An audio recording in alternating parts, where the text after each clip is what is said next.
बड़ी खबर आपको दे, पेट्रोल की कीमत में 74 रुपए कमी कर दी गई है। अवामी तवक्कुआत के मुताबिक ये खबर सामने आई है। वजीर आजम शहबाज शरीफ ने पेट्रोल की कीमत में 74 रुपए कमी कर दी है। बड़ा रिलीफ यहाँ पर अवाम के लिए सामने आया है। पेट्रोल 74 रुपए सस्ता कर दिया गया है। अवाम की जानिब से शदीद मुतालबा किया जा रहा था कि वजीर आजम पेट्रोल की कीमत में खातिर खा कमी करें, और वजीर आजम ने भी कौमी असम्बली के इजलास में कहा था कि वो खातिर खा कमी करेंगे। पेट्रोल 74 रुपए सस्ता हो गया है। उस्मान खान हमारे साथ मौजूद हैं। उस्मान बताइए, बड़ी खबर आई है, पेट्रोल की नई कीमत 299 रुपए मुकर्रर हो चुकी है। मशरक़ वुस्ता का अमन एक बार फिर दाव पर लग गया, लेकिन इस बार कहानी बदल चुकी है। एक तरफ अमेरिका और ईरान के दरमियान तारीखी मुआहिदा तय पाया है, तो दूसरी जानिब इसराइल की हट धर्मी खित्ते के अमन को निगलने पर तुल गई है। डील पर दस्तखत अभी खुश्क भी नहीं हुए थे कि लबनान पर इसराइल ने बारूद की ऐसी बरसात की कि पूरा खित्ता ही दहल उठा। जनूबी लबनान का इलाका नबतिया खून से नहला दिया गया। 30 बेगुना शहरी लुक़मा अजल बन गए, लेकिन इस बार वाशिंगटन खामोश नहीं रहा। सदर ट्रंप इसराइल पर बरस पड़े। नेतन्याहू को आईना दिखाते हुए साफ कह दिया कि अगर मेरी मुदाखलत ना होती तो इसराइल कब का तबाह हो चुका होता। उन्होंने वाशगाफ अल्फाज में ऐलान कर दिया कि वो इसराइल को लबनान पर मजीद हमलों से रोकेंगे। अमरीकी नायब सदर जेडी वेंस ने भी नेतन्याहू हुकूमत को खरी खरी सुना दी। जेडी वेंस का कहना है कि ईरान डील पर नेतन्याहू गुस्से से पागल हो रहे हैं। उनके वज़रा अमरीकी सदर को निशाना बना रहे हैं, जो कि नाकाबिले बर्दाश्त है। बैरूत में शहरियों पर हमले किसी सूरत कबूल नहीं। इसराइल की इस जारहियत का पहला बड़ा नुकसान इंतहाई मुश्किल और मेहनत से हासिल किए गए अमन अमल को पहुंचता है। स्विस वज़ारत ख़ारजा ने ऐलान किया है कि अमरीका और ईरान के दरमियान आज होने वाले अहम तकनीकी मुज़ाकरात और बर्गन स्टॉक में वर्किंग ग्रुप की बैठक भी मनसूख हो चुकी है। अल जज़ीरा ने ऐसे में दावा किया है कि इसराइल के उन्हीं हमलों के खिलाफ एहतजाजन ईरान ने स्विट्ज़रलैंड का दौरा मनसूख किया। क्या सदर ट्रंप वाकई इसराइल के हाथ रोक पाएंगे? क्या मशरिक़ वुस्ता एक नई जंग के दहाने पर खड़ा है? इन्हीं तर्क सवालात के जवाब ढूंढेंगे। आज के प्रोग्राम में हमारे साथ बात करने के लिए मौजूद हैं ब्रिगेडियर रिटायर्ड वकार हसन साहब और ब्रिगेडियर रिटायर्ड हारिस नवाज साहब ने भी हमें ज्वाइन कर लिया है। हारिस नवाज साहब, ये जो जुमले अब अमेरिका की जानिब से कहे जा रहे हैं, अगर मैं इनको आपके साथ शेयर करूं तो नायब सदर जेडी वेंस ने इससे ज़्यादा सख्त अल्फाज पहले कभी इस्तेमाल नहीं किए। उन्होंने यहाँ तक कह दिया कि नेतन्याहू गुस्से से पागल हो रहे हैं, उनके वज़रा अमरीकी सदर को निशाना बना रहे हैं। ये हरगिज़ बर्दाश्त नहीं होगा, और ख़ासकर बैरूत में शहरियों पर हमले किसी सूरत भी कबूल नहीं है, ये भी वाज़ेह उन्होंने कर दिया। ये अंदाज़ इसराइल के लिए कितना ख़तरनाक है, कितना धमकी आमेज़ है? देखें, बात यह है कि इजराइल जो है, ये इजराइल का, ये अमेरिका का बगल बच्चा है। उनकी मर्जी के बगैर ये कुछ नहीं कर सकता। आज अमेरिका कहे कि we will stop giving you military aid and financial aid, तो ये चुप करके एड एंड फाइनेंशियल एड, तो ये चुप करके बैठ जाएंगे। और सेकंड ये कि ये जो भी इजराइल है वो अमेरिका की वजह से है।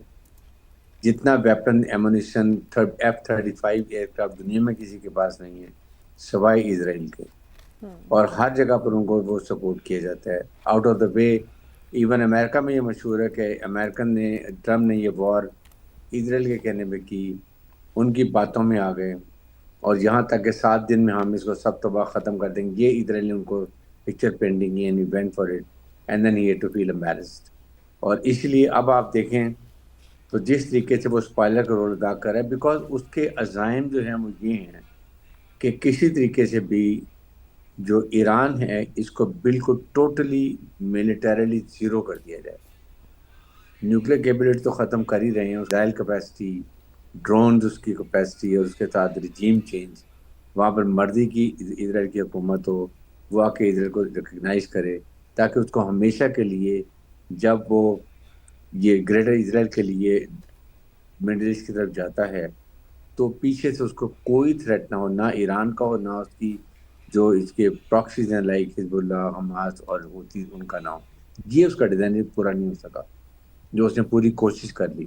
बिकॉज लड़ाई में ईरान ने सरप्राइज किया, रेजिलियंस शो की, उसके बाद इतना ज़्यादा इकोनॉमिक और एनर्जी क्राइसिस हो गए, फूड सिक्योरिटी क्राइसिस हो गए, कि दुनिया का प्रेशर अमेरिका के ऊपर कि जंग बंदी करें, don't go for fight, we can't afford it.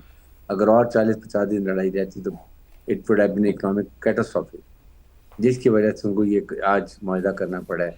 But Israel अपने अज़ाइम पड़ा हुआ है, और इसीलिए वो जा रहे हैं इजराइल के ऊपर। 25 to 30% सदर्न लेबनान पे उसने कब्जा कर लिया है, और ये कहता है कि मैं खाली भी नहीं करूँगा, I will just hold it, which is in any case it's not possible. تو یہ اگر امریکن بڑا کلیئر ان کو پیغام دیں کہ نو مور ملٹری ایڈ، نو مور سپورٹ، میرے خیال میں ایک دن کے اندر جنگ بندی ہو جائے گی. اور I am sure president Trump is capable of doing it, اور ہی سیڈ کہ میں کر کے دکھاؤں گا، بیکاز بڑا کلیئر لکھا ہوا ہے جو 14 نکات ہیں کہ لیبنان کے اوپر جنگ بندی ہوگی اور تمام علاقے جو قبضہ کیے ہیں وہ واپس کیے جائیں گے. یہ اٹ ہیز ٹو ڈن. اور ایران کی بھی ذمہ داری ہے کہ وہ پھر آگے پراکسیز کو اننیسیسری سپورٹ نہیں کرے گا. دونوں طرف سے یہ پابندی کی گئی ہے.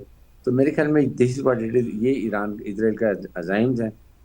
امریکہ کین ڈو اٹ، اور Iran is very upset about it because اس کے لیے Lebanon is a very very important country, جس کے لیے وہ مجھے لگتا ہے یہ کہ اس لیے وہ شاید وہاں پر نہیں گئے ہیں. لیکن اگر ڈیجیٹل سگنیچرز ہو گئے ہیں اور یہ معاہدہ یہ افیکٹو بھی ہو گیا ہے، عمل بھی شروع ہو گیا ہے، اور اس کو انڈورس بھی کر دیے، پاکستان پرائم سے بھی سائن کر دی، اسلام اکارڈ MOU لکھا گیا. یہ پاکستان کی کامیابی تھی، وہ بھی ہم نے بالکل حارث صاحب، جیسے کہ ہم نے دیکھا پہلے بھی اسرائیل جو ہے وہ معاہدوں کو سبوتاژ کرتا رہا ہے. عبداللہ حمید گل صاحب نے بھی ہمیں جوائن کیا، انہیں بھی شامل گفتگو کریں گے، لیکن سب سے پہلے وقار حسن کی جانب بڑھیں گے.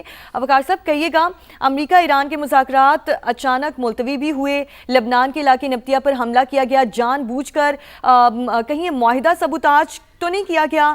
کیا اسرائیل امریکہ ایران معاہدہ ناکام بنانا چاہتا تھا جس وجہ سے وہ مسلسل حملے کرتا رہا؟ جی سواسن، thank you very much. I think quickly جو لڑائی ہے یہ اینٹیز کے درمیان ہے. اس میں آئی ڈونٹ تھنک سو کہ اس میں آپ کہہ سکتے ہیں کہ اسرائیل، ایران اور امریکہ کے درمیان. اچھا، جو کیوسینیٹک اینٹی پر اس میں ڈیفینیٹلی زائنسٹ لابی ہے اسرائیل میں، اس کو نیتن یاہو لیڈ کرتا ہے. پھر نیو کونز امریکہ میں جنہوں نے پش کیا ٹرمپ کو. And then you have India also, and I link it to 2025. 2025 میں مئی جن میں 2 حملے ہوئے تھے بیک ٹو بیک، ایک پاکستان سے اور ایک ایران سے. اس کا مطلب تھا کہ مڈل ایسٹ میں اور ویسٹ ایشیا میں جو مڈل پاورز ہیں ان کو ڈینٹ کیا جائے. دین جو گریٹر ڈیزائن تھا، ایک تو وہ ناکام ہوا because of rebalance of two nation, Pakistan اور ایران. ابھی آ جاتے ہیں کہ جو وار تھی وہ آلریڈی انپاپولر تھی امریکہ میں، بینگ کالڈ نیتن یاہوز وار یا ایفسٹین وار. اور میرے خیال میں ٹرمپ کے جو نیو کون ایڈوائزر تھے لائک پیٹ ہیگزیت وغیرہ ہے، انہوں نے پش کیا، یا مائک ہکبی ہے اس کا امبیسڈر اسرائیل میں جو آئی تھنک ان کے روزانہ پرانے پار کا ہوتا ہے. اینڈ دین آف کورس جو فائنینشیل اور I would say media power ہے زائنسٹ لابی کی امریکہ میں. لیکن جب رزلٹ آیا سامنے تو پھر پتہ چلا کہ دس واز اے فیوٹائل وار، اور اس میں ٹرمپ نے کافی لوز کیا political capital. And now I think they are, اور ٹرمپ کو سمجھ بھی آ گئی ہے کہ ہی از بین یوزڈ. اور آئی تھنک جو ابھی جے ڈی وینس نے بات کی ہے، دس از آئی تھنک ہسٹورک کہ اس طرح ایک وائس پریزیڈنٹ جو ہو سکتا ہے اگلے الیکشن میں پریزیڈنٹ کے لیے کھڑا ہو ریپبلکن پارٹی کا بڑا رسک لے کے. آپ کا تجزیہ یہیں سے کنٹینیو ہوگا. ایک اہم اپڈیٹ آ رہی ہے ناظرین کے ساتھ، وہ شیئر کرتے ہیں. خیبر پختونخوا کا بجٹ اجلاس جاری تھا کہ ایسے میں اپوزیشن کی جانب سے احتجاج شروع کر دیا گیا ہے. وزیر اعلیٰ فریدی بجٹ پیش کر رہے تھے کہ اپوزیشن نے احتجاج شروع کر دیا اور شدید ہنگامہ آرائی اور نعرے بازی کی جا رہی ہے. یہ لائیو مناظر آپ دیکھ رہے ہیں KP کے اسمبلی کے، جہاں پر آج بجٹ پیش کیا جانا ہے، لیکن ایسے میں اپوزیشن کی جانب سے احتجاج کیا جا رہا ہے. خیبر پختونخوا کا بجٹ اجلاس، اپوزیشن احتجاج کر رہی ہے.